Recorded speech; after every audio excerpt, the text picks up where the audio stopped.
SSX, the extreme sports series that conquered the mountain 5 years ago, returns with its fourth installment, On Tour.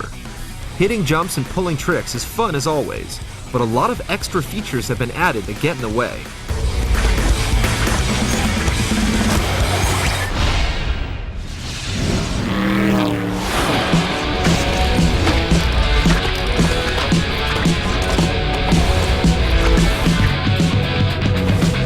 SSX On Tour has plenty of extreme mountain riding that borders on flying. While a lot has changed since the original SSX, the core of the gameplay still features dangerously fast downhill races and impossibly aerodynamic trick competitions. But the handling seems a bit loose this time around. For some reason, the Uber and Monster control evolves with each new game, meaning that longtime fans of the series will always have to relearn the tricks. But the updated controls reward you with new animations. And the ability to wear skis in On Tour means double the tricks. But the skis have obviously been added for those who want a racing advantage. They get annoying in trick combos because half the time you land facing the wrong way. When you pull off moves in single player, the game slows down to focus on your character. This adds impact to your tricks, but the camera can do some funny things sometimes which prevent you from seeing where you're going. As in old SSX games, your character starts with a lot of learning to do. But in SSX 3, you had the ability to add experience points to a specific attribute. In On Tour, the only way you can get better is by getting fancier boards or buying expensive all-in-one power-ups. This takes out lots of role-playing control, especially considering you can create your own character.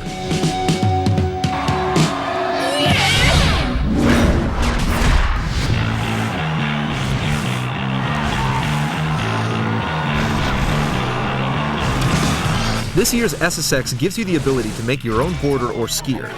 This is a welcome addition, but it doesn't give you a lot of options. You can choose a character style and modify its size and shape, and that's about it.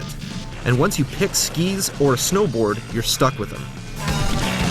The style of SSX has gotten a drastic redesign this year that will be hit or miss with longtime fans. Everything is now animated in black and white, and looks like a cross between a rock album cover and a kid's sketch pad.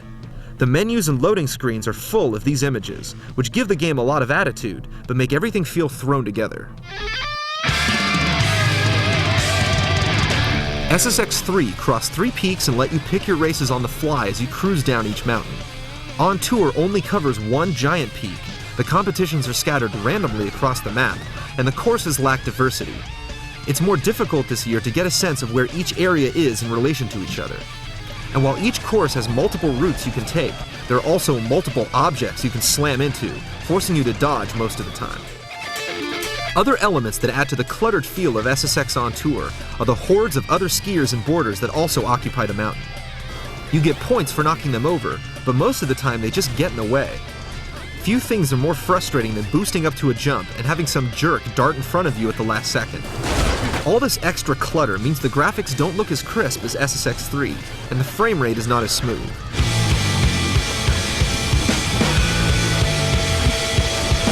With the addition of these extra people, it feels like the SSX series is trying to make its gameplay more realistic, which is exactly what SSX shouldn't be. It should provide a snowboarding experience you couldn't possibly survive in real life. On a positive note, the rail design this year has been pushed to the limit. Trains of fences, power lines, and wooden logs take you to wild places riding on the snow can't. And along with the usual competitions, there are tons of mini-games with new and inventive challenges.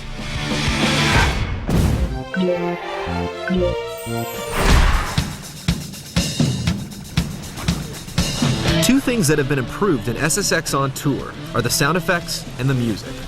The environment delivers lots of engaging noises like cheering sounds, disgruntled opponents, and the beautiful and brutal sounds of nature. And the annoying and repetitive DJ chatter from SSX 3 has been replaced by a live commentator and a rock soundtrack you can customize. Yeah, there is nothing better.